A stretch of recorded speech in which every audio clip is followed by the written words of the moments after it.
Damai sejahtera Allah yang melampaui segala akal akan memelihara hati dan pikiranmu di dalam nama Yesus Kristus Tuhan kita. Amin. Shalom buat kita semua. Selamat Advent yang kedua. Yang menjadi renungan kita pada sore hari yang indah ini tertulis di Yesaya 40 ayat 1 sampai 5. Yesaya 40 ayat 1 sampai 5, demikian firman Tuhan.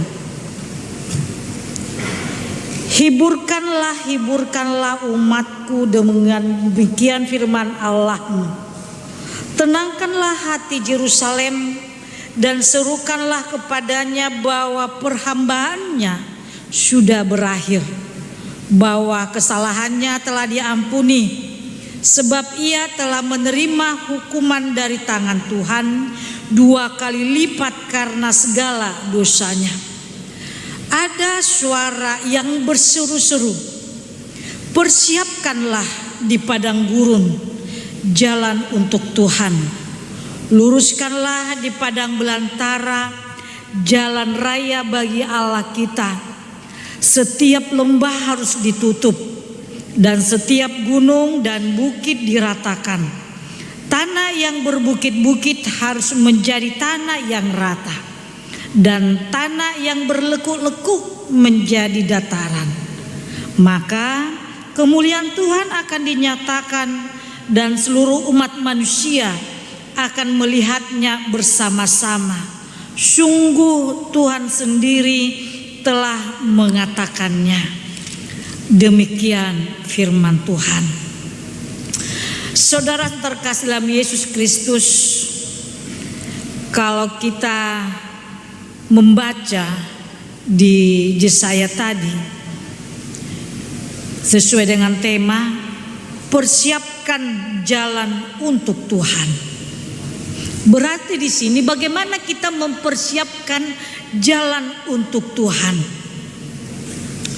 Kita ketahui bahwa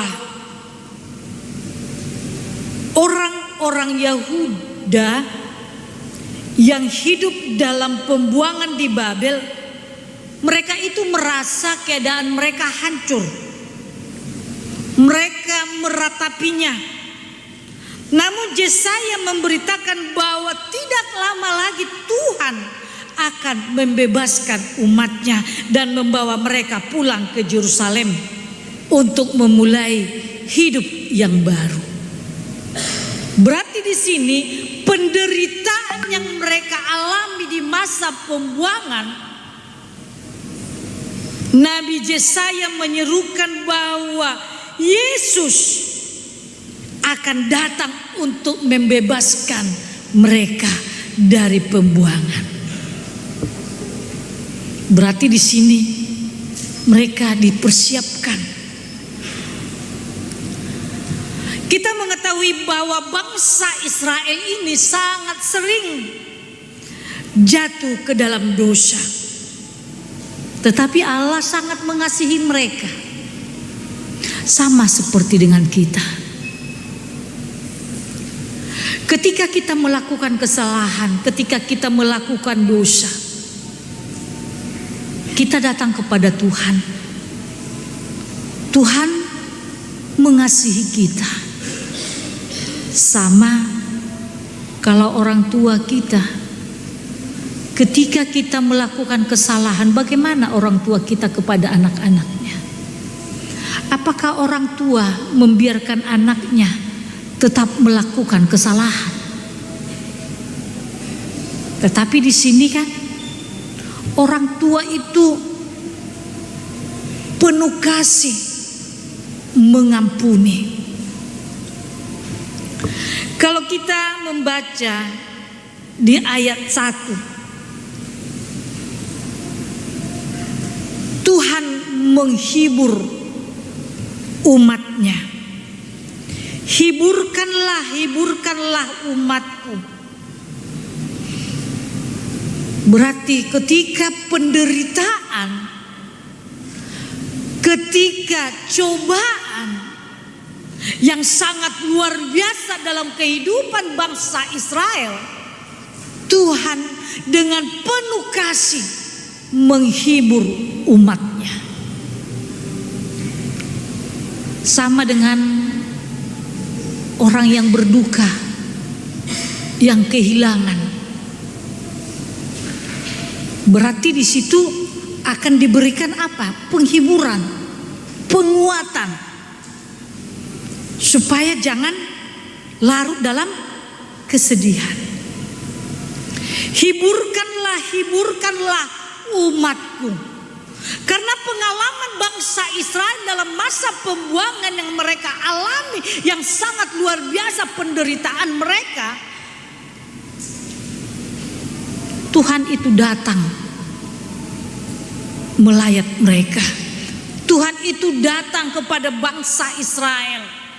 Sama dengan kita ketika kita mengalami pencobaan, kita datang kepada Tuhan untuk meminta kekuatan. Pertolongan akan segera tiba. Allah akan menolongnya. Tuhan segera datang menghibur umatnya, mengubah ratap tangis menjadi tawa bahagia. Maka sering dikatakan di balik duka pasti ada sukacita.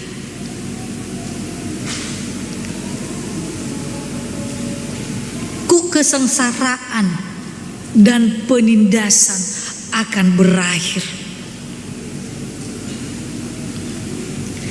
Pembuangan akan berakhir dan segera pulang ke negeri impian.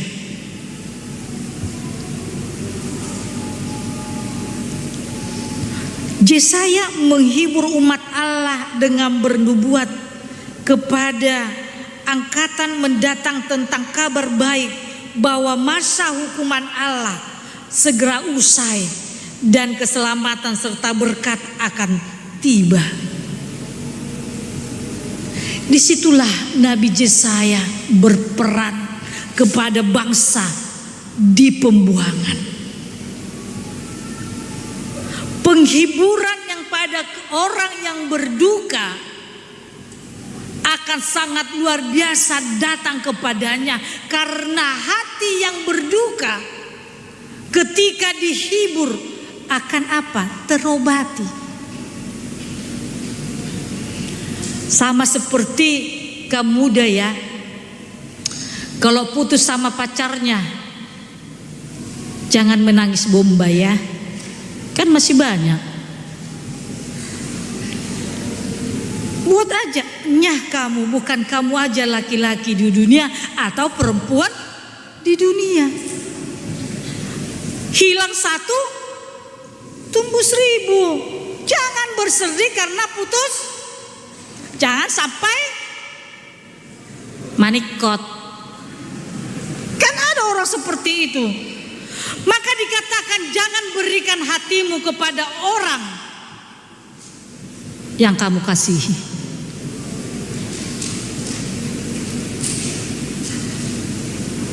Ya kan?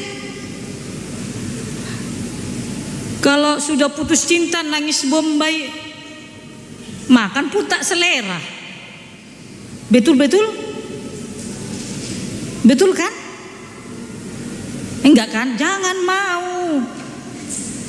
Seperti yang bilang tadi, hilang satu tumbuh 1000. Itu adalah pelajaran.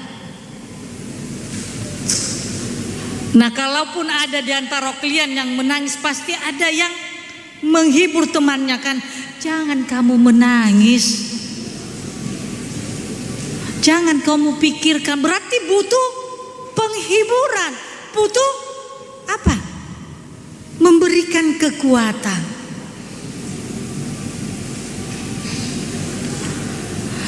Kalau kita datang kepada Tuhan, Tuhan lebih menghibur kita.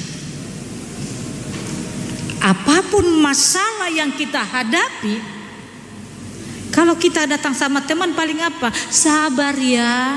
Kan seperti itu kan? Sabar ya, berdoa ya. Tetapi kalau kita datang kepada Tuhan, mencurahkan hati kita kepada Tuhan dalam penderitaan kita, Tuhan akan luar biasa dalam penghiburan kita. Sama seperti tadi bangsa Israel melalui Nabi Yesaya memberikan penghiburan. Allah adalah sumber segala penghiburan. Menghibur semua orang berkabung adalah ciri khas pelayanan Allah. Roh Kudus disebut penghibur. Dia akan mendampingi kita, memberikan penghiburan dan pertolongan. Ketika Allah menyelamatkan umatnya, penyelamatan itu akan menyatakan kemuliaannya. Dengan jelas bahwa Allah tidak lagi dalam murkanya, melainkan dalam kasih yang membebaskan. Tidak ada lagi penindasan.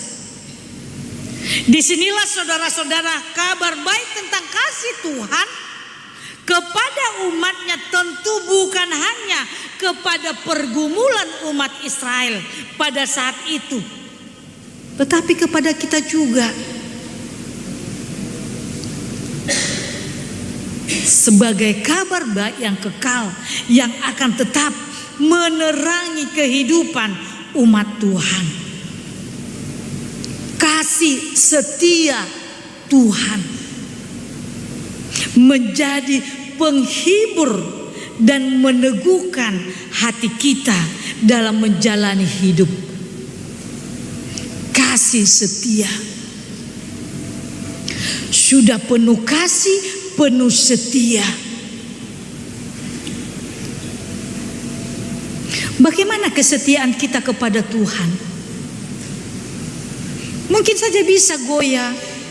Kesetiaan kita kepada Tuhan bisa goyah ketika kita mengalami penderitaan atau pergumulan. Tidak sering atau sering sekali Tuhan itu kita salahkan ketika perjalanan hidup kita tidak sesuai dengan keinginan kita.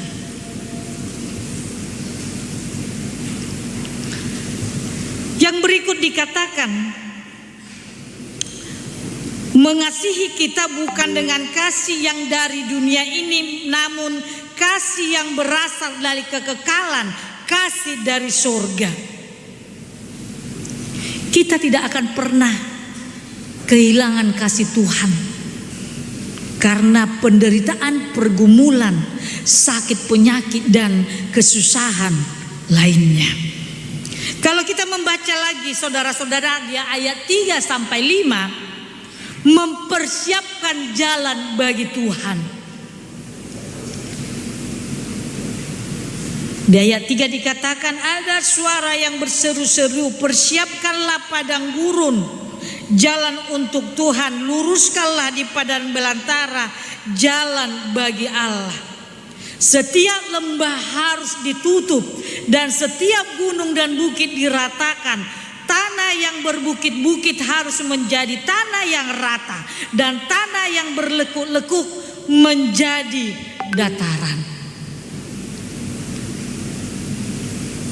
Coba dulu musik lagu Jangan Lelah Bekerja di Ladang Tuhan.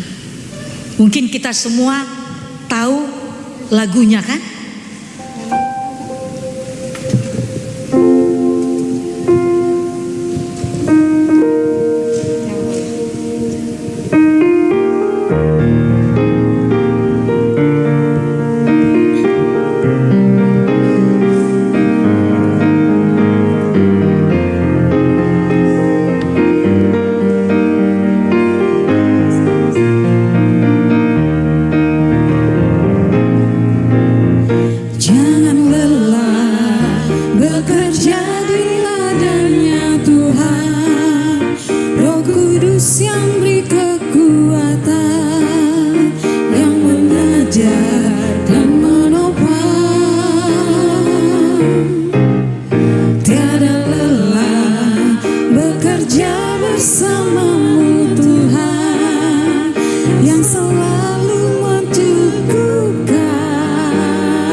bagaimana hati kita yang berlubang-lubang?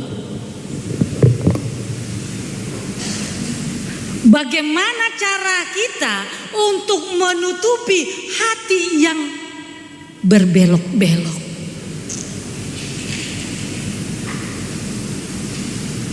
Tuhan mempersiapkan diri kita untuk ditempa menjadi apa?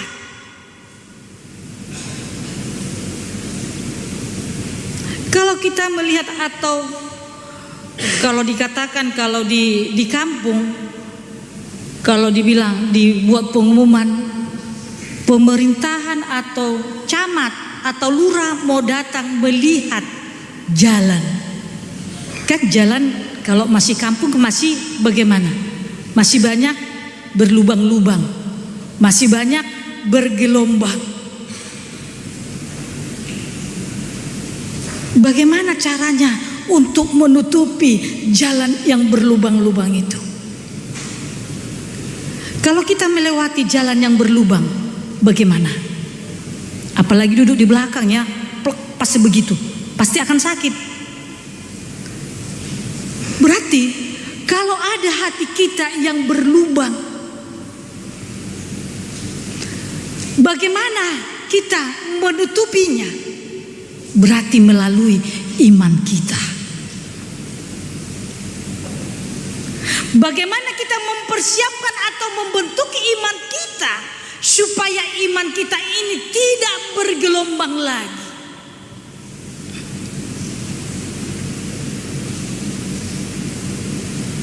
Sama seperti tadi. Berarti jangan lelah bekerja di ladang Tuhan untuk siap untuk dibentuk. Disinilah Nabi Yesaya sudah menuapkan setiap lembah harus ditutup dan setiap gunung dan bukit diratakan. Begitu pula semua tanah yang berbukit-bukit harus menjadi rata. Dan tanah yang berlekuk-lekuk hendaknya dibuat menjadi dataran. Kalau kita bayangkan gunung menjadi komplek, berarti perlu diapakan? Diratakan supaya bisa menjadi perumahan. Dan kita pikirkan lagi apa efeknya? Efeknya apa? Banjir. Berarti kita itu harus tetap menutupi lubang-lubang yang berlubang. Sama dengan hati kita ini. Kalau kalian sakit hati dibuat teman, berarti hati kalian masih berlubang-lubang ya, belum bisa tertutupi. Bagaimana caranya sakit hati itu tertutupi? Berarti dengan apa? Iman. Ada orang kalau sakit hati, pintu rumahnya pun jadi ikut dibenci. Dilihat pun dari belakang, orang yang dibenci tidak suka. Kalau dilihat dia pasti bagaimana wajahnya. Semua barang-barangnya atau dari belakang pun sudah dibenci. Berarti belum tertutupi. Sama seperti sakit gigi. Kalau sakit giginya berlubang, pernah sakit gigi? Pernah. Kalau gigi berlubang, sakit enggak? Sakit. Gimana lah caranya gigi berlubang itu ditutupi kan? Supaya apa? Supaya jangan sakit. Bagaimana caranya? Ditompel lah, pergilah ke dokter gigi, itu kan? Supaya jangan sakit gigi lagi. Berarti menutupi yang berlubang. Kalau baju berlubang harus didompol supaya jangan berlubang. Kalau hati kita ini masih bergelombang-gelombang, percaya kepada Tuhan, bagaimana untuk percaya kepada Tuhan? Bagaimana untuk dibentuk?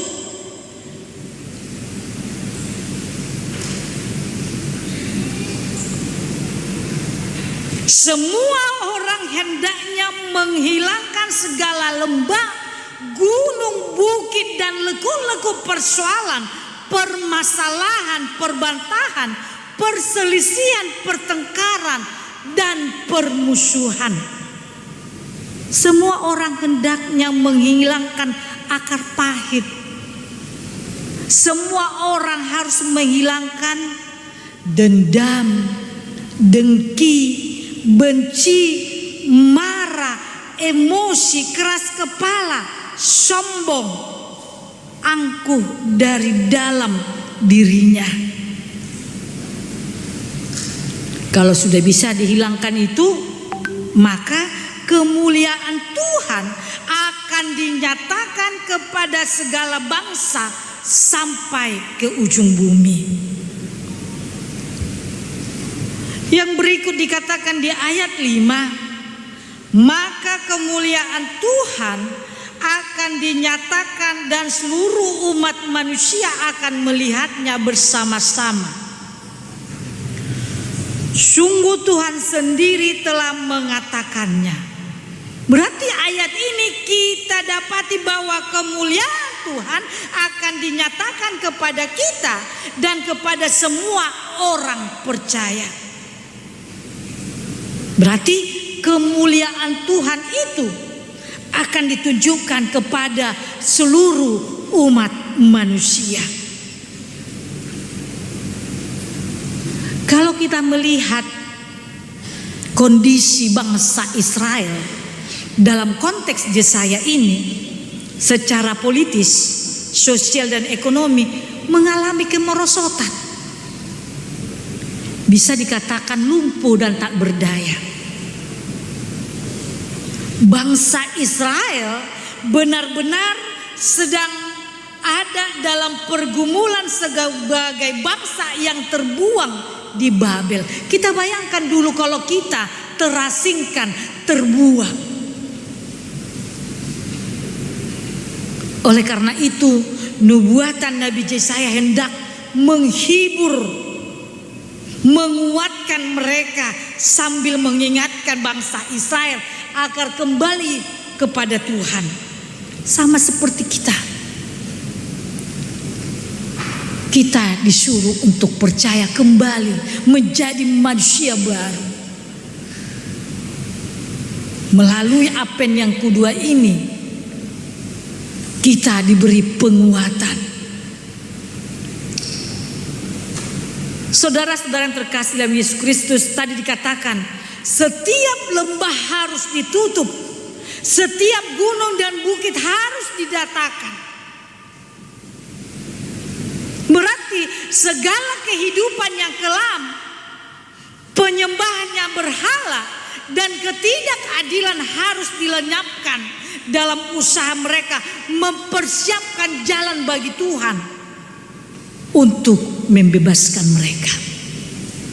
Sama dengan kita, bagaimana kita mempersiapkan jalan Tuhan untuk masuk ke hati kita, berarti kita harus menghilangkan lubang-lubang itu, liku-liku itu yang tidak rata, harus diratakan. Kalau masih berlubangnya hati kita, sulit kita menerima Tuhan. Sama tadi kan, kalau masih berlubang gigi kita kan sulit kita makan. Tetapi ketika sudah ditutup yang berlubang itu, maka kita bisa. Ketika semua kebencian, dengki kita hilangkan, maka kita akan dibentuk oleh Tuhan menjadi dasar iman yang kuat. Hari ini kita diajak agar mempersiapkan diri menyambut kedatangan Kristus kembali di dunia ini dalam perayaan Advent kedua.